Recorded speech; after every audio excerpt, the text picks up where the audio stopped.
E aí, pessoal, nós estamos então essa semana de novo, continuando esse tema. Sim, são 3 aulas desse tema. Eu decidi que nós temos que trabalhar isso justamente porque eu acho que o existencialismo ele é interessante para a gente poder entender um pouco a situação que a gente está vivendo agora. E estamos vivendo um momento em que é melhor a gente focar em poucos temas, mas compreendê-los bem, do que ficar enchendo vocês de temas e vocês acabarem não entendendo tudo que a gente está passando. A gente vai se focar naquilo que é o essencial do cronograma e vamos tentar fazer por aí. Bom, para a gente poder entender o ponto onde a gente parou, a gente viu até agora como que a psicologia, como que a teoria fenomenológica existencial compreende a existência humana, compreende a forma do ser humano de lidar com as questões importantes da sua vida. E a partir daí, a gente vai começar a constituir como que dentro da clínica, dentro da atuação, o psicólogo vai trabalhar com esses conceitos. Não tem muito técnicas, não vamos falar muito em termos técnicos, mas e sim em formas de compreensão, em formas de como que o trabalho terapêutico vai conduzir o paciente a ter maior conhecimento de si mesmo. Então me acompanhe um pouco para a gente entender o que significa estar doente, o que significa o adoecimento existencial, para a partir daí a gente poder então ter uma compreensão de como fazer um tratamento em relação a isso. Gente, o que significa ser saudável e ser doente em termos existenciais, tá? Vamos entender primeiro o que significa ser sadio. Para o Boss, um psicólogo existencialista, a existência fundamental do homem sadio, ou seja, a forma como o homem sadio existe e a partir daí a forma como ele se coloca no mundo, está caracterizada basicamente pela sua capacidade de dispor do seu conjunto de possibilidades em relação à sua situação de mundo. O que significa dispor livremente do conjunto de possibilidades? A questão é a seguinte: para cada situação da nossa vida, existem um conjunto de possibilidades que vão ser determinadas por essas condições. Por exemplo, agora, eu tenho uma condição de vida em que eu estou vinculado às minhas atividades de trabalho, eu estou vinculado a uma certa situação de risco de saúde, caso eu não cumpra alguma exigência tal como está sendo definida em relação à pandemia. Então eu tenho uma série de possibilidades. De o que fazer em casa, de como trabalhar em casa, de como organizar o meu trabalho, de como falar com vocês. Todas essas possibilidades, quanto mais eu consigo ter consciência delas, perceber qual é a melhor, qual que é a pior, pesar e a partir daí atuar, mais eu tenho condição de saúde. Quanto menos eu consigo perceber as minhas possibilidades, mais eu posso entrar em condição de adoecimento psíquico. Para citar uma situação, eu preciso, pelo menos 1 ou 2 vezes no dia, eu preciso sair com os meus cachorros, apesar do isolamento, porque eles precisam passear, porque eles não fazem nem xixi nem cocô em casa. Então eu tenho que passear. E aí eu escolho sempre horários em que eu vejo que não tem ninguém na rua, o meu bairro tá bem, assim, todo mundo acatando isolamento. E aí eu passeio perto de casa só o necessário para evitar ficar esbarrando com outras pessoas ou estar em um ambiente com outras pessoas. Então eu passeio em momentos em que tá com poucas pessoas na rua. Mas eu passo de um lado de um botequinho que tem aqui perto de casa, que é de um senhor idoso, e que é o ponto de encontro dos idosos do bairro, né? É quase que o ponto de transporte e delivery de coronavírus pelo bairro. Porque eles não pararam de ir para lá.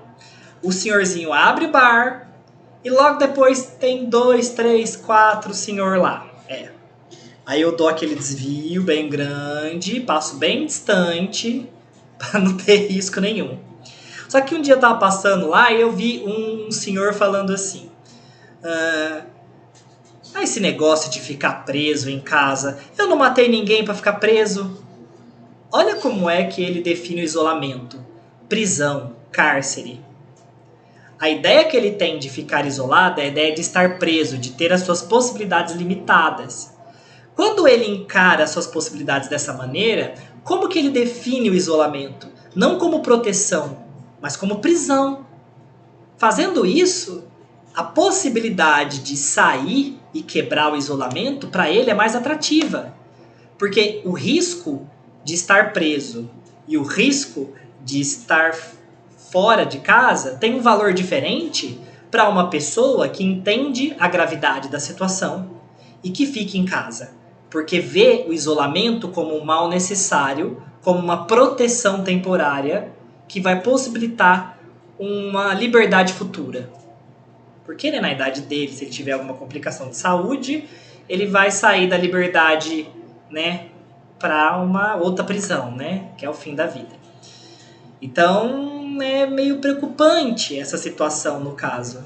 Não só dele, mas de outros idosos, de outras pessoas no mundo que encaram a questão do coronavírus de uma maneira meio pautada em outros valores, né? Então a gente começa a perceber que quando a pessoa não percebe o significado, não tem uma clareza muito grande das possibilidades que tem, ela pode fazer algumas escolhas que são patológicas. Isso que eu estou falando de uma escolha que não é patológica em si, a desse senhor, mas é uma escolha na qual ele não está avaliando bem a realidade que ele se encontra e se colocando em risco por causa disso. Outras pessoas têm o mesmo problema com relação às suas possibilidades. Por exemplo, um depressivo que acha que não tem mais chance nenhuma na vida, a pessoa que tem ideação suicida, que imagina que a única forma de escapar do sofrimento é a morte. Então são pessoas que não têm uma clareza das outras possibilidades, ficam presos em algumas possibilidades muito ruins e muito pouco válidas, né? Frente a outras que pessoas com mais saúde existencial conseguiriam perceber. Então, ponto importante, o homem que é sadio, ele abre suas possibilidades, ele vê quais elas são, ele se responsabiliza por suas escolhas, ele fala, olha, eu estou escolhendo este caminho porque eu acho que esse caminho é o melhor. E aí ele vai controlar melhor o que há de amplo e o que há de restrito na sua existência, escolhendo então uma forma de existir autêntica, uma forma de existir própria, tá? Isso vai estar relacionado também às doenças psicossomáticas, como também ao adoecimento normal. O Boss chama o adoecimento, principalmente o adoecimento psicossomático, de um efeito do que a gente pode chamar de estrangulamento existencial. O que é um estrangulamento existencial?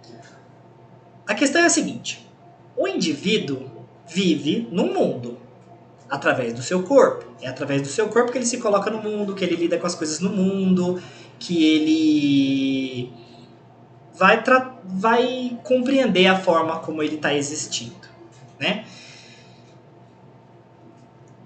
Estar doente, ser doente, ele é um modo de ser no mundo tal como outros modos. Eu posso ter um modo de ser saudável e um modo de ser patológico.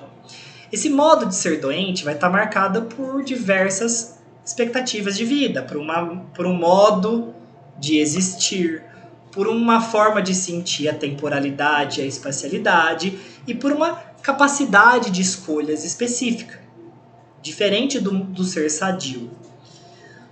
A doença psicossomática e a doença psíquica comum vão não importa se eu estou com um adoecimento físico, um adoecimento psíquico ou um adoecimento psicossomático. As três formas de adoecimento, todas elas influenciam na minha capacidade de perceber as minhas possibilidades. O que isso quer dizer? Vamos pensar que você é uma pessoa que está com, sei lá, estou com gripe. Uma gripinha, tá? Não a gripinha do presidente. A gripe normal, né? vírus normal da gripe. Tô com gripe. O que acontece quando você tá com gripe? Você começa a ficar com mal-estar, dor de cabeça, febre, às vezes muito sono, você começa a perder força, você não começa a ter a mesma capacidade de fazer seu trabalho no dia a dia, você começa a perder um pouco, a perder vontade. O que a gripe te trouxe?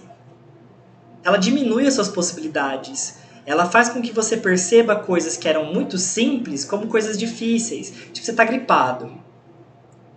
Ir para o trabalho, que antes era uma coisa às vezes tranquila para você, já não é mais tão tranquilo.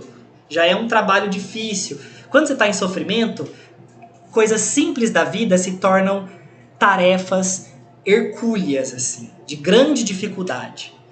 Porque as suas possibilidades elas ganham uma nova significação, já que a sua corporeidade não contribui para a sua força, para a sua disposição na hora de escolher. A mesma coisa acontece numa patologia psíquica. Quando eu estou ansioso, quando eu estou depressivo, a forma como eu vejo as minhas possibilidades também muda. E a mesma coisa acontece no sofrimento psicossomático. Isso é devido ao estrangulamento existencial.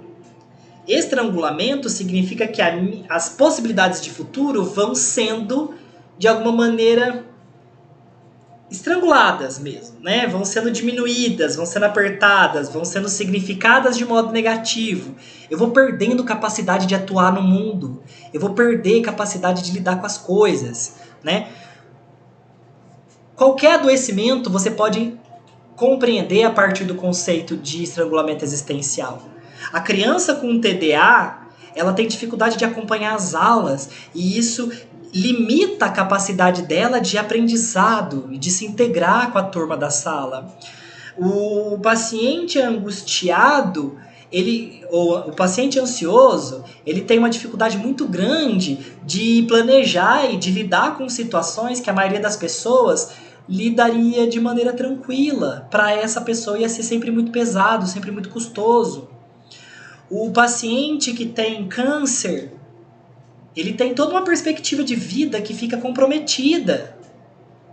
Então, olha só como é que eu não estou diferenciando o sofrimento existencial de uma doença física do sofrimento existencial de uma doença psíquica ou de uma doença psicossomática. A forma existencial de viver o sofrimento é o mesmo para as 3 classes que eu estou dizendo agora. O que acontece quando a gente entra no processo de sofrimento existencial? Né? Porque, olha, eu posso estar com uma doença e não estar sofrendo existencialmente com ela. Ou eu posso sofrer existencialmente, mas conseguir superar isso. O problema é que quando eu entro em sofrimento existencial, isso me leva ao que eu estou chamando, tá, de círculo de sofrimento. O que significa esse círculo de sofrimento? É uma relação, né, um círculo vicioso sobre a forma como a gente lida com as nossas possibilidades de futuro. Então, vamos pensar assim. Vamos pensar numa situação. Difícil essa hora, assim, na pressão, pensar numa situação. Vamos pensar numa pessoa que ela tem uma autoestima muito frágil, mas ela está numa relação amorosa que estava muito boa. E ela se sentia bem porque ela tinha essa outra pessoa. Até que depois de uma briga, ela perde essa pessoa. Quando ela perde essa pessoa, ela começa a sofrer. E esse sofrimento aumenta o sentimento de solidão. Não porque ela perdeu a pessoa só. Obviamente isso está envolvido. Mas todo sofrimento deixa a gente um pouco solitário. Porque sofrer é não conseguir fazer, às vezes, com que o outro perceba o que você está sentindo. Por mais que você possa falar, olha, isso está doendo, o outro nunca vai sofrer o mesmo sofrimento que você. Ele nunca vai conseguir sofrer junto. Você pode sentir empatia, pode ter uma relação de encontro, e isso é muito benéfico. Mas nunca isso vai ser total. Você sempre vai se sentir um pouco sozinho quando você está em sofrimento. Quando você está em sofrimento e você está sozinho, você começa então a ficar irritado, você começa a ficar nervoso ou ansioso, e aí você começa a se isolar das pessoas ou abalar o seu vínculo com as pessoas. Você já não trabalha direito, você já não consegue conversar com a sua família, você já começa a brigar com outras pessoas. Tudo à sua volta começa a ficar mais abalado. Quantas pessoas que têm sofrimentos psicológicos assim de longa data não tem relações conturbadas, né? E aí, quanto mais conturbadas as relações, mais o indivíduo se sente sozinho. A solidão diminui a capacidade da pessoa de perceber os seus recursos internos. O que são recursos internos? São as nossas capacidades de enfrentamento. É a percepção que eu tenho das possibilidades de ação para lidar com algum sofrimento. Tá, eu perdi a pessoa que eu amava. Como que eu lido com isso? Eu posso tentar reconquistar ela? Eu posso tentar pensar no que me fez perdê-la? Eu posso tentar lidar com esse sentimento, aceitar, fazer o trabalho do luto para depois conseguir me dispor para outra pessoa? Se eu não percebo a minha capacidade de recuperação, se eu não tento usar os meus recursos internos, aí vai ser um problema. Quando eu estou sofrendo demais, a minha capacidade de perceber esses recursos é menor por causa da solidão. Muitas vezes o contato com o outro é que ajuda a gente a perceber essas capacidades que a gente às vezes nem imaginava que tinha. Por exemplo, às vezes quando eu estou trabalhando demais, eu começo a me sentir que eu tenho um tsunami de atividades que estão chegando. E aí vem os e-mails, vem o WhatsApp, vem as tarefas, tudo se acumulando. Eu acho que eu vou ser soterrado, inundado em trabalho. E aí eu começo a ficar desesperado. Aí é uma confissão pessoal mesmo. Eu começo a ficar muito desesperado. Eu começo a me sentir mal. Eu começo a sentir que nada vai dar certo. Eu começo a ter respondentes. Eu acho que vou explodir. Aí nessa hora eu falo, não, preciso conversar com alguém. Aí eu procuro alguém. Obviamente você vai procurar pessoas que você confia, que você ama, que vão te ouvir, e você vai falar com essas pessoas. Pode ser que essas pessoas ajudem, pode ser que essas pessoas não ajudem, tá? Isso pode acontecer. Eu acho que assim, toda pessoa que te dá um mínimo de atenção, um mínimo de carinho, de que fica perto, que entende o que você está sofrendo, ela já está te ajudando. É óbvio que isso não é ajuda psicológica, mas é um apoio importante para você superar esses momentos. Geralmente conversar com os outros me ajuda muito por causa do pensar. Eu converso com alguém, eu começo a pensar nas possibilidades. De repente eu vejo que boa parte das dificuldades que eu estou vivendo é porque eu não estou percebendo outras alternativas. É porque eu estou vendo as coisas de uma maneira muito rígida. E que se eu olhar para um outro lado, eu começo a ver, não, mas por esse lado fica fácil eu fazer isso. E aí, de repente, eu começo a conversar com a pessoa, eu começo a ver possibilidades, eu começo a ver recursos, eu começo a ver capacidade. E aí eu não vou me sentindo mais sozinho. E eu vou vendo que o meu sofrimento, ele não é algo impossível de solução. Ele é algo solucionável. E aí isso quebra o círculo do sofrimento. Mas eu estou falando de uma situação saudável. Uma situação onde eu tenho a capacidade de quebrar, sair desse círculo antes que ele se feche. Porque muitas pessoas, quando estão em sofrimento, não têm essa capacidade. Então elas começam a sofrer. Esse sofrimento faz com que elas se sintam sozinhas. Esse sentimento de solidão dificulta a percepção dos recursos internos. E aí ela começa a parar de tomar decisões. Ela não sabe o que fazer, ela fica indecisa. Ela começa a deixar, ou deixa os outros escolher, ou ela escolhe não escolher. Ela para, ela fica meio que paralisada. Ela não consegue perceber o que é importante para ela. E aí isso aumenta o sofrimento. Só que isso aumenta o sofrimento, ó. Olha o círculo do sofrimento aí. O sofrimento leva à solidão, leva à falta de recursos internos, leva à paralisia da escolha, que leva a mais sofrimento. Mais sofrimento, mais solidão, mais pouca percepção dos seus recursos, mais paralisia da escolha. Onde o psicólogo vai entrar? Como que o psicólogo atua? Deixa eu achar o meu ponto aqui. O psicólogo atua quando ele quebra... Ih, não adianta nada eu escrever de vermelho, né? O cabeção. O psicólogo, ele quebra a solidão existencial, fazendo com que você, no diálogo com o paciente comece a perceber, ter clareza melhor da sua situação de sofrimento, perceber melhor as possibilidades, perceber melhor o sentido que ela dá para essas possibilidades e começar então a encontrar recursos. Quando ela encontra recursos, fica mais fácil escolher. E ficar mais fácil escolher diminui o sofrimento, que diminui o sentimento de solidão, que aumenta a percepção dos recursos. E aí você vai criando um círculo de enfrentamento, em vez de um círculo de sofrimento. Então vamos pensar nessa situação. Vamos pensar que eu estou na terapeuta falando assim, eu não aguento mais, esse coronavírus está atrapalhando meu trabalho, eu não estou conseguindo trabalhar, eu achava que eu trabalhava muito, mas agora eu trabalho o dobro do muito, eu não estou dando conta, Tô lá, sofrendo.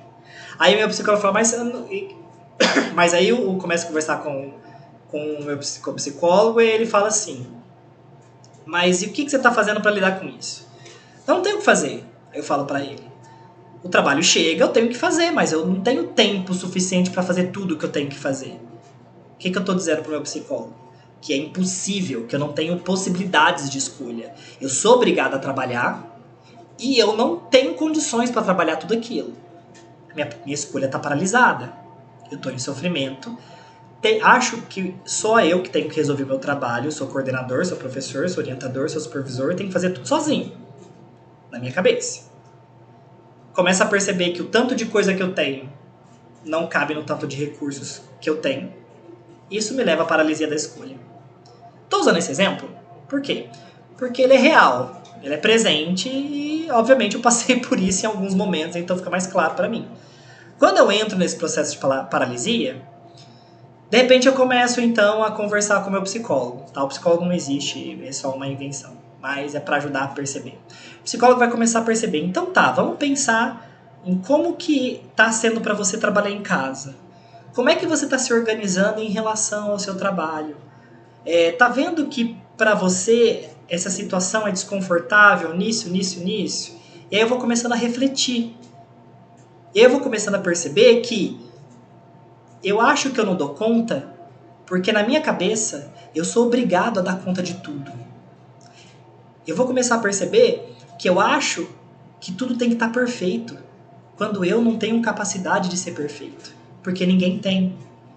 Eu acho que eu não vou dar conta das coisas, porque tem um lado meu obsessivo que acha que tudo tem que estar exatamente coordenado de acordo com uma ordem lógica e organizada. Só que o mundo não é organizado, ele não está organizado nesse momento.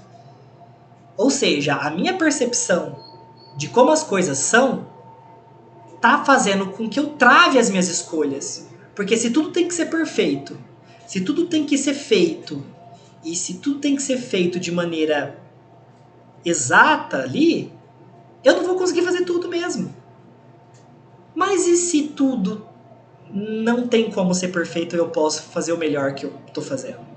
E se eu começar a perceber que o que eu tô fazendo, na verdade, tá ficando bom e as pessoas estão gostando? Então, a minha sensação de que tá tudo ruim é da minha cabeça. E se eu começar a perceber que tem outras pessoas, outros coordenadores e outros professores que estão sofrendo junto comigo para superar essa situação? Eu começo a perceber que eu não estou sozinho. Eu começo a perceber que eu tenho outras opções. Eu começo a perceber que as escolhas que eu estou fazendo fazem sentido e estão dando certo. E aí o meu sofrimento diminui, a minha solidão diminui, eu começo a ver recursos internos e começo a conseguir, então, voltar a tomar decisões. E volto, então, ao círculo de enfrentamento, saindo do círculo de sofrimento. Fez sentido? Tô fazendo uma autoanálise aqui, expondo-me virtualmente, porque eu acho que usar um caso real ajuda a gente a lidar com isso. Provavelmente vocês estão passando por isso também. Porque vocês têm muita coisa na cabeça, vocês têm muita situação para resolver, vocês têm muito problema para resolver também. A gente sabe disso. A gente quer que tudo saia o melhor possível. E espero que vocês consigam chegar no círculo de enfrentamento também. Quando a gente fala desse sofrimento, esse sofrimento ele não é só psíquico, ele se manifesta no corpo. O estrangulamento existencial, esse estreitamento do meu campo de existência, afeta a forma como eu adoeço. Então, tanto uma doença física pode afetar a minha existência, quanto uma doença psíquica pode afetar a minha existência. Eu trouxe uma situação aqui que eu vou, acho que não, é na próxima slide que eu vou falar disso. O indivíduo, para conseguir sair do adoecimento existencial, ele vai ter justamente começar a... Deixa eu ver se volta meu mouse aqui. Se perceber novamente em suas dimensões. Se perceber como uma pessoa total, livre, capaz de escolher, conseguir olhar para as possibilidades que tem e a partir disso ressignificar essas possibilidades, verificando qual que é o sentido mais autêntico para a sua vida. Quando eu consigo fazer o indivíduo olhar para a sua vida, perceber a sua vida de maneira mais clara, eu consigo fazer com que ele recupere a saúde. Ah, mas tem uma técnica para isso? Não é uma questão de técnica, né? Ah, eu vou ensinar para vocês a técnica disso. Não tem uma forma técnica. É o posicionamento do terapeuta na relação com o paciente. Conforme eu me posiciono, conforme eu vou dialogando com o paciente, eu tenho que, junto com o paciente, me disponibilizar a auxiliar ele a compreender o seu campo de existência. Eu sou um ego auxiliar, eu sou uma visão de fora. A partir da minha visão de fora, eu vejo a forma como o paciente está vivendo e coloco um outro ponto de vista. Não para dizer que as coisas são diferentes do que ele está vendo, mas para fazer com que ele saia do ponto de vista dele e também olhe o mundo de outras maneiras. Para que ele passe a se entender um pouco melhor. Então, o que eu faço é fazer com que o paciente se questione, fazer com que o paciente se pergunte, fazer com que o paciente veja a sua própria vida e pense nela. Porque o paciente tem o poder interno de encontrar a saúde existencial, de encontrar os seus recursos internos. Eu não tenho que dar isso para ele. Eu tenho que fazer com que ele perceba essas capacidades e sozinho consiga galgar o seu caminho em direção à sua liberdade existencial. Então aqui eu estou com um exemplo de uma doença que é física, mas que se remete a um sofrimento psicológico, tá? Um homem de 45 anos que se tornou vítima de um acidente que deixou ele tetraplégico. Esse paciente passou 3 anos já doente, tetraplégico, vocês sabem, né? Do pescoço para baixo não se move, ou tem movimento muito pouco. Passou por muitas cirurgias, está fazendo fisioterapia, antes eram diárias e agora está sendo 3 vezes por semana. Só que ele reclama constantemente de dores no corpo. Ele fala com o fisioterapeuta e o fisioterapeuta diz que não tem nada físico que cause essas dores. Então é óbvio que ele não consegue se mover, mas às vezes o tetraplégico tem algumas sensações difusas, dependendo de como é que foi a lesão. Então pensa só, esse é um paciente que sofreu uma experiência traumática e agora ele está com dor. Essa dor não é física, não é os nervos que estão causando, não é um problema no cérebro. Está relacionado à forma como ele se percebe, está relacionado à forma como ele se vive. Esse paciente, quando ele se torna tetraplégico, ele perde muitas possibilidades de existência. Antes ele andava, agora andar é uma coisa impossível para ele. Antes ele era independente para fazer muitas coisas, inclusive coisas simples, como ir ao banheiro. E agora até para isso ele tem dificuldade. Ele não tem mais nenhuma independência. Provavelmente, né, ele não tem muitas sensações corporais. Talvez a dor seja uma forma do corpo recusar esse não sentir. Talvez seja uma forma do corpo mostrar vida, mostrar que está ali. Talvez seja uma recusa do indivíduo sobre a perda das possibilidades. Vamos pensar o seguinte. Qual que é a opção de um tetraplégico? Entre todas, duas são básicas. Ou ele não dá conta e vive em negação em relação ao sofrimento dele, ou ele aceita a nova condição de vida e se reconstrói enquanto um ser tetraplégico. Entende? Ele não vai deixar de ser tetraplégico. Ele não vai voltar a andar. Mas ele vai ressignificar a vida dele. Ele vai entender que a partir de agora, a vida dele vai ser outra e ele pode ter sim uma vida plena, apesar dessas condições. Para quem quiser ver isso, é só assistir Os Intocáveis, que é um filme muito interessante que fala da vida de um tetraplégico. Obviamente, né, o tetraplégico era rico, né, então facilita a vida dele. Mas a gente percebe que muito do seu sofrimento depende da forma como você encara esse sofrimento. Se você nega essa condição e vive em negação, você às vezes vai tentar lidar com isso de uma outra maneira. No caso, a dor desse paciente era uma dor psicossomática. Era uma forma, uma recusa existencial do fato de que ele não ia mais andar, do fato que ele não sentia mais o próprio corpo. Se ele passasse a aceitar a existência da tetraplegia, desse sofrimento, e reconstruísse sua vida a partir daí, provavelmente ele não ia mais sentir tanto essa dor. Porque ele não ia mais precisar dessa dor para se sentir vivo. Ele ia encontrar uma outra maneira própria de se sentir vivo.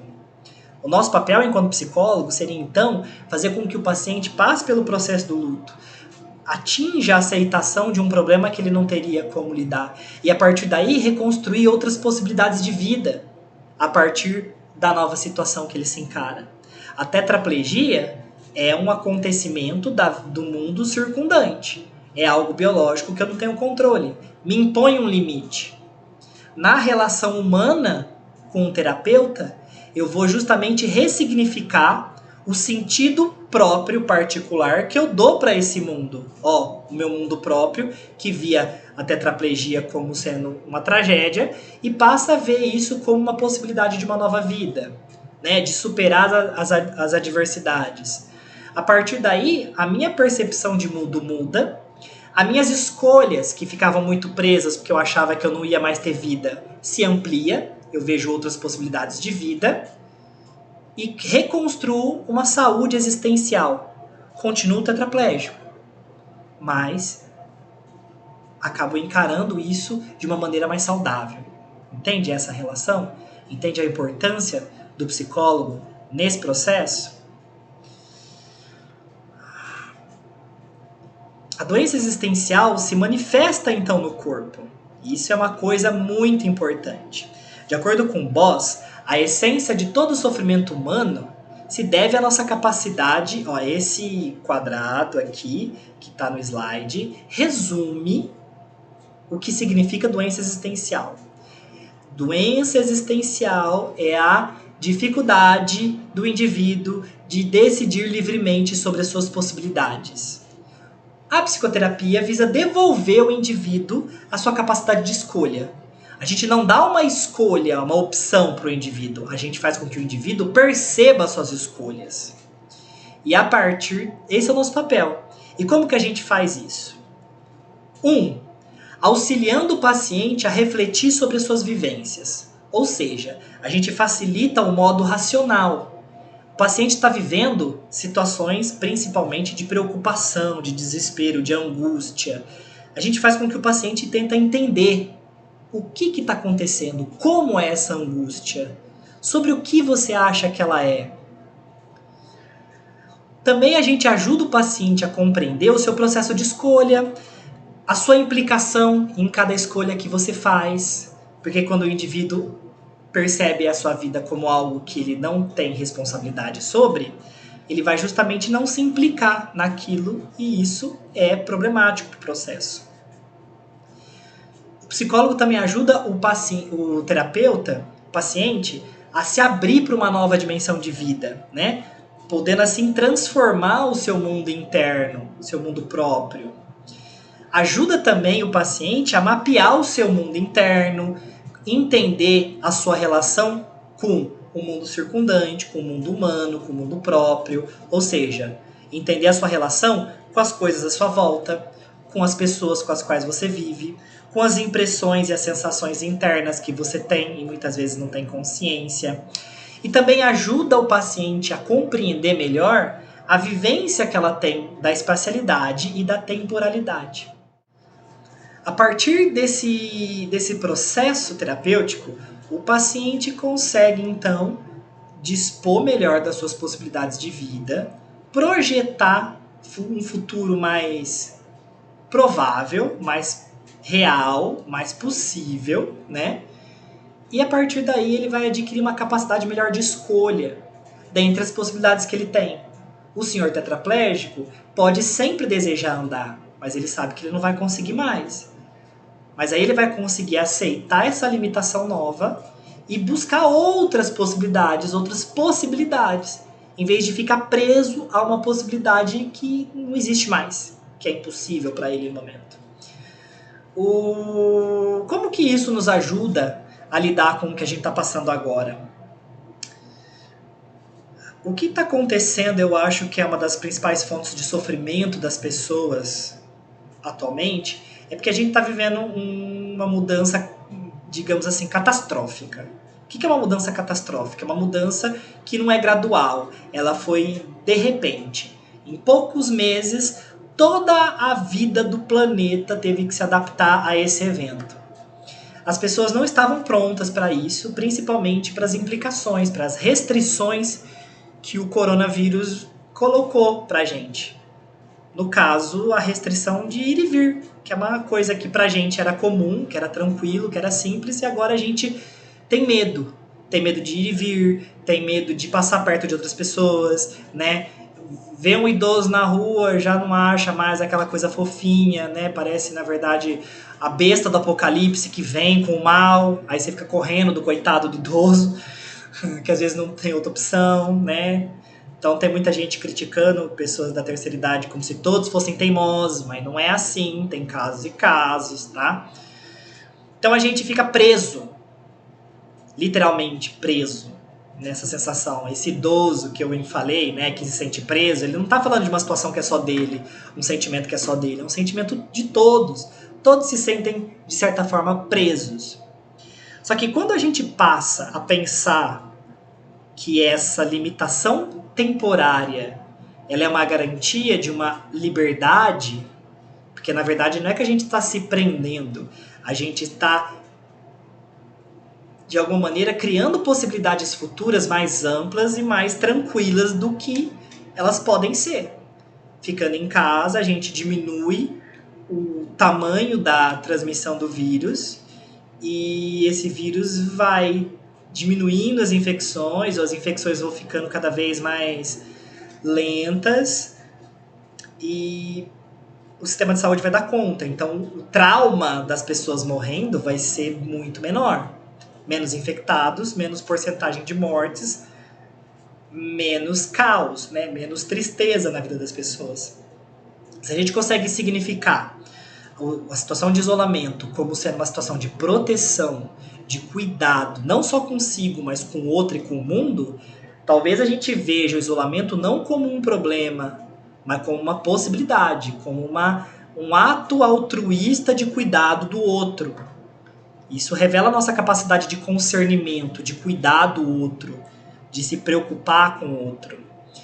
E não de se preocupar só com a sua liberdade atual e necessária. Então, talvez seja importante a gente avaliar as coisas por esse ponto de vista. Eu espero que essa aula tenha sido clara, né? Novamente, eu peço para vocês que qualquer dúvida me procurem pelos meios já costumeiros, WhatsApp, as planilhas, e qualquer coisa, então, a gente continua a conversa.